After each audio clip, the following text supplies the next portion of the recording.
Welcome students in this video lecture of wind energy. हमने last के video lectures में introduction, different types of wind mills etcetera, ये सारी चीज़ों को देखा. अब आज के वीडियो लेक्चर्स में हम विंड एनर्जी, अब हम चूँकि विंड मिल्स के टाइप्स पढ़ चुके हैं, तो अब हम ये जो कैरेक्टरिस्टिक्स है इसके विंड एनर्जी के, स्पेसिफिकली एनर्जी की बात कर रहे हैं हम, wind energy, not we are talking of wind mills, तो इसको समझने का प्रयास करेंगे और साथ ही साथ इसके डिसएडवांटेजेस क्या हैं विंड मिल के, इसको भी देखने का प्रयास इस वीडियो लेक्चर के माध्यम से करेंगे. So let's start with wind energy, that is our topic of course. Characteristics of wind energy, यानी कि विंड एनर्जी के डिफरेंट कैरेक्टरिस्टिक्स को हम हिंदी में कहेंगे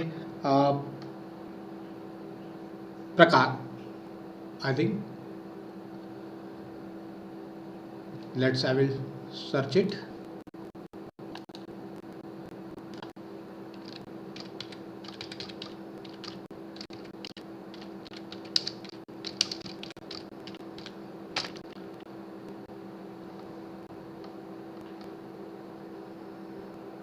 because if I can not सही तरीके से हमने उसका विशेषता है, yes, that is advantages what I wanted to tell. Okay, so here characteristics of wind energy. तो क्या क्या विशेषताएं हैं इसकी, ये हम देखना चाहते हैं और साथ ही साथ इसके डिसएडवांटेजेस. तो विशेषताएं जो है, it is a renewable source of energy. ये हमारी एनर्जी जो है ये रिन्यू होती है, और we know that renewable energy means if we will, हम इसे हार्वेस्ट करेंगे, यदि हम इससे एनर्जी बनाएंगे, so it will not end, ये continue throughout the year ये हमें अवेलेबल रहेगी. दूसरा, wind power systems are non polluting and has no adverse effects on the environment. यानी कि जो विंड पावर सिस्टम है ये पॉल्यूशन पैदा नहीं करता है और इसका कोई भी एडवर्स इफेक्ट, कोई गलत इफेक्ट, कोई बुरा प्रभाव हमारे इन्वायरमेंट पर भी नहीं पड़ता है, हमारी धरती पर भी इसका कोई बुरा प्रभाव नहीं पड़ता है. हम सिर्फ विंड है, जो हवा है, जो बह रही हवा है, उसका हम दोहन करते हैं और वो ख़त्म नहीं होती है, वो साल भर हमें मिलती रहती है. खासकर कब, हमारे क्षेत्रों में तो नहीं, बिकॉज हमारे कई क्षेत्रों में हमें साल भर या दिन के पूरे समय में भी हमें हवा नहीं मिलती है, लेकिन कई जगह पर हमें हवा कई जगह मिलती है, अवेलेबल रहती है. Now third, wind energy systems avoids fuel provision and transport.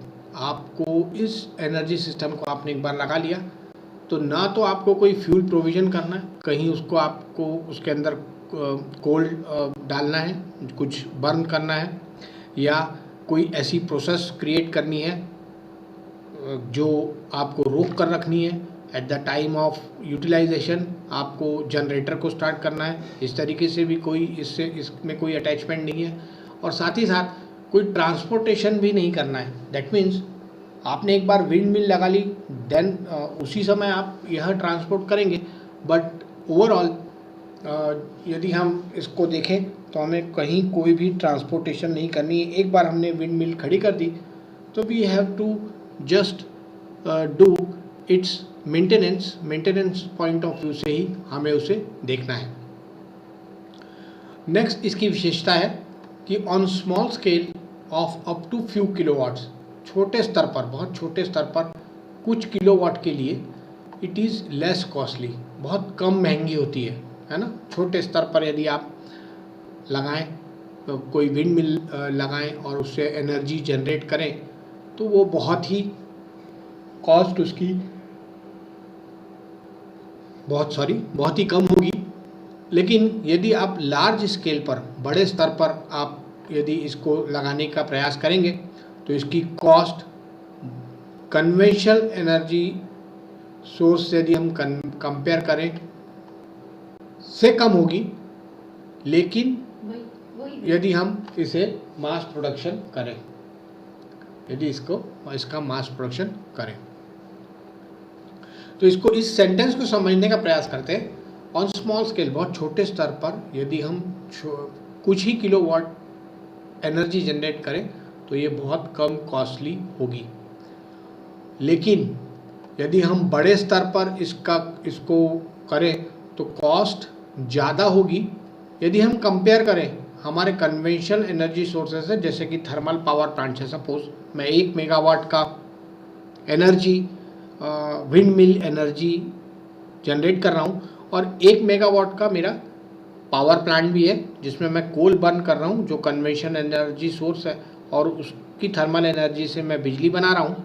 तो यदि आप उससे कंपेयर करेंगे तो ये लो कॉस्ट जब होगा जब आप इसमें से मास प्रोडक्शन लेंगे, यानी कि कई लगाएंगे तब ये जनरेट होगा। इससे ज़्यादा जब आप लेंगे तब ये कन्वेंशनल एनर्जी सोर्स से कम आपको पैसा देगा। अदरवाइज नहीं तो क्या मतलब हुआ, यह आपसे बहुत ज़्यादा अमाउंट आपसे लेगा, और इस अमाउंट को ज़्यादा लेने के कारण यह बहुत ज़्यादा आपका जो रिक्वायरमेंट है उससे ज़्यादा आपको यह कॉस्टली पड़ेगा। तो हमको इसका हमेशा मास प्रोडक्शन लेना है, ये हमें ध्यान रखना चाहिए। नेक्स्ट, इसके डिसएडवांटेजेस, कुछ प्रॉब्लम्स देखते हैं एसोसिएटेड, या इसे हम डिसएडवांटेज भी कहते हैं। देखिए, किसी भी प्रोसेस को हम सक्सेसफुली प्रोसेस नहीं मानते हैं। हमेशा हमने सोलर में भी देखने का प्रयास किया कि हर प्रोसेस की कुछ विशेषताएं होती हैं और कुछ डिसएडवांटेजेस होते हैं, कुछ लाभ होते हैं और कुछ हानियाँ होती हैं। कोई भी एनर्जी से रिलेटेड प्रोसेस जहां हम एनर्जी डेवलप कर रहे हैं, कोई भी प्रॉफिटेबल नहीं है, उसमें कुछ ना कुछ दोष होते ही हैं। तो वो मुख्यतः क्या है प्रॉब्लम्स या डिसएडवांटेज, इसे देखने का प्रयास करते हैं। Availability of wind is fluctuating और इरेगुलर इन नेचर। अब देखिए, हमने यदि विंड मिल लगा ली है तो हमें फ्लक्चुएटिंग और इरेगुलर इन नेचर मिलेगा। लेकिन ये कब मिलेगा, ये हमें अवेलेबिलिटी जो है थ्रू आउट द ईयर, 365 दिन में से 300 दिन मिलनी, पूरे समय थोड़ा सा कभी फ्लक्चुएट हुआ, कभी हवा नहीं बह रही है, at that time we can not produce any amount of energy. इसका हमें बेहद ध्यान रखना है। और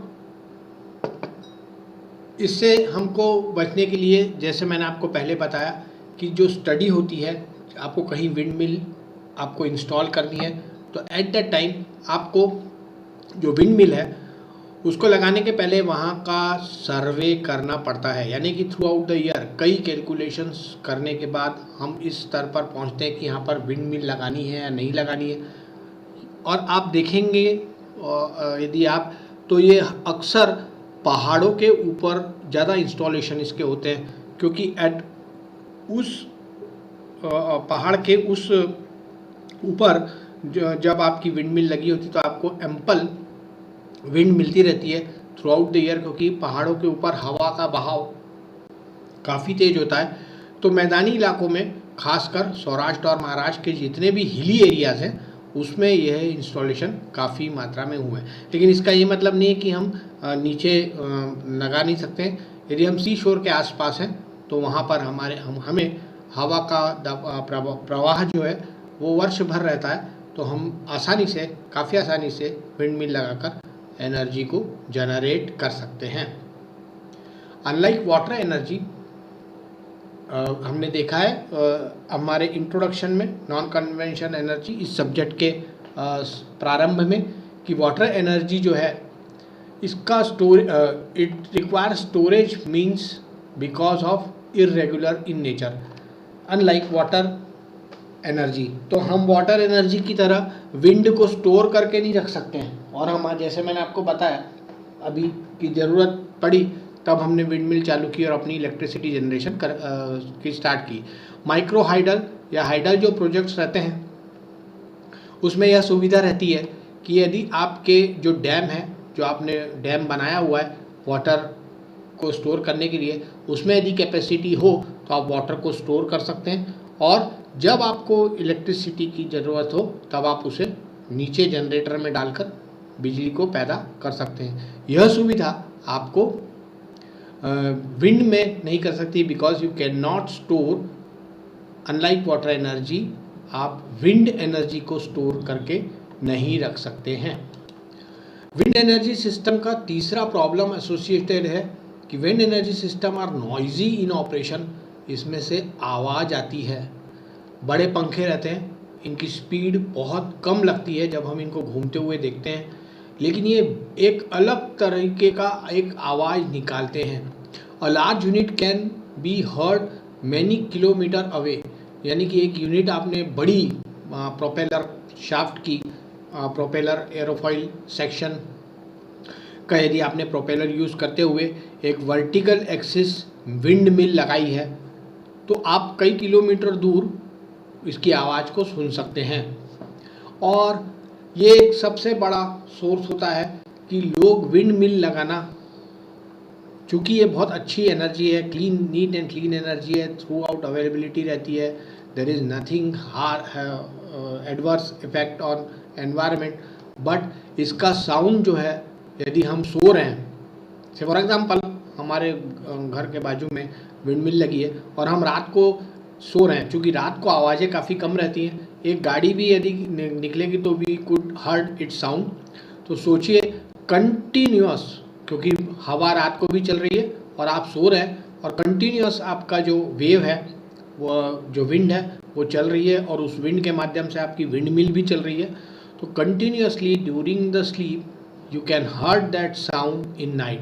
तो आसपास रहने वालों को ये नॉइज़ की प्रॉब्लम भी बहुत ज़्यादा रहती है और ये कई किलोमीटर दूर तक सुनाई देती है जब वातावरण काफ़ी शांत हो, साइलेंट हो जब वातावरण, तब आप इसकी आवाज़ को बहुत आसानी से सुन सकते हैं। सो ये जो है, जो आसपास के रहवासी हैं उनके सलाह के बिना विंड मिल वहाँ लगाई नहीं जाती है, बिकॉज इट सबसे ज़रूरी चीज़ है कि ये एक अलग साउंड बनाती है।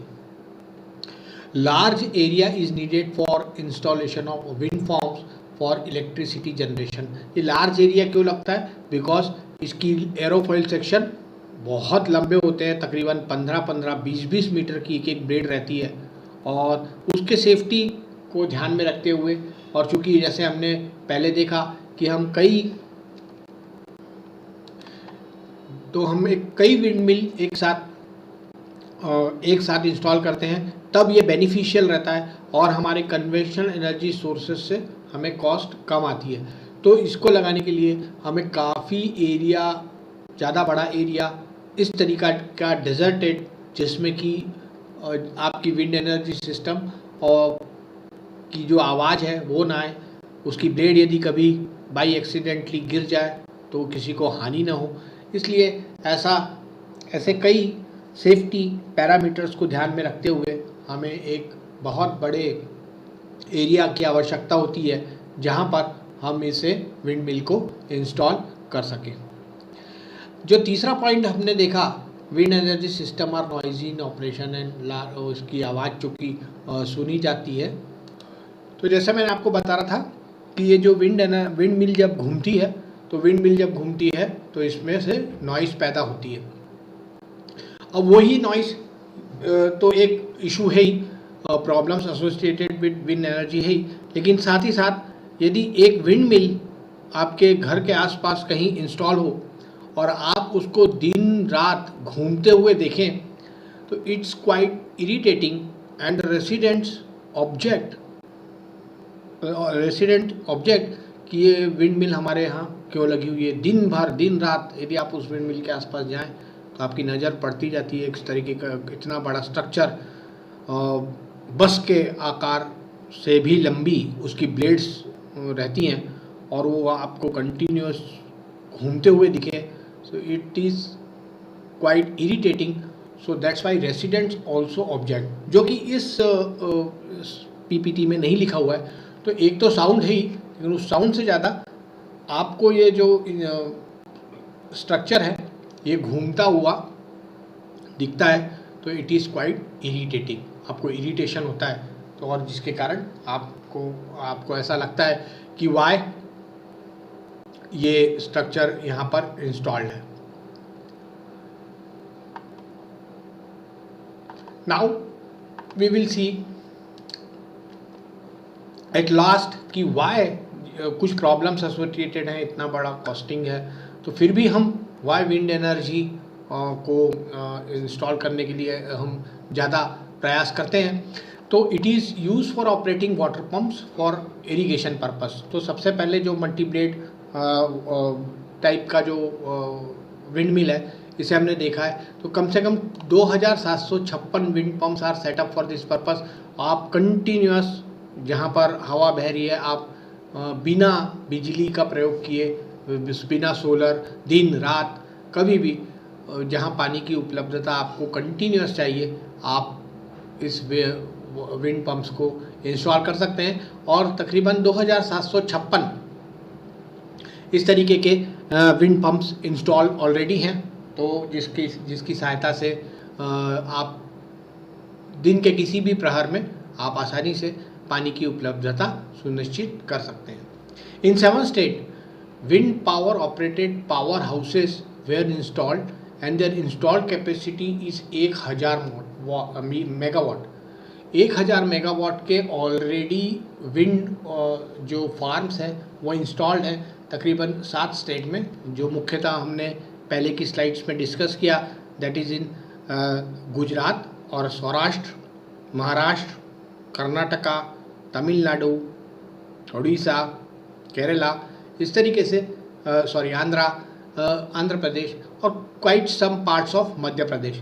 तो इस तरीके से 5-7 स्टेटों में काफ़ी कैपेसिटी इंक्रीज़ हो रही है. और ये कैपेसिटी 1000 मेगावाट तकरीबन है, और ये आगे कई गीगावाट की कैपेसिटी इंडिया में अवेलेबल है. And we are starting at the right time, because जो ब्लेड्स हैं उनका प्रोडक्शन इंडिया में ही हो रहा है. Everything is made in India. और साथ ही साथ ये जो ब्लेड्स हैं या जनरेटर हैं, इसको जब हम इंस्टॉल करते हैं तो वो चूँकि यहीं पर है, तो इसकी ट्रांसपोर्टेशन भी काफ़ी आसानी से हो सकती है. दूसरा सबसे महत्वपूर्ण ये भी हो जाता है कि जब आप कहीं किसी क्षेत्र में इन विंड एनर्जी को लगा रहे हैं और उससे पावर जनरेशन कर रहे हैं, तो उनको काफ़ी एक साथ तकरीबन 20, 30, 40 एक अंदाजन वो इस तरीके से आपको विंड मिल्स लगानी पड़ती हैं. और हमारे जो डिज़ाइंस हैं, अब जो डिज़ाइंस आ रहे हैं, वो एक विंड मिल ही तकरीबन 1 मेगावाट बना सकती है. ध्यान देंगे, यदि आपकी हवा का रफ्तार बहुत अच्छी है, अवेलेबिलिटी बढ़िया है, तो आप एक विंड मिल से 1 मेगावाट बिजली जनरेट कर सकते हैं. यानी कि आपने एक विंड मिल लगाई और आप एक मेगावाट जनरेट कर सकते हैं. इस तरीके की भी डिज़ाइनिंग अब आ गई है. So that's why I said earlier कि हम उतनी अच्छी स्टेज पर पहुंच गए हैं कि जहां पर अब हम इस पर डिपेंडेंसी अपनी बढ़ा सकते हैं.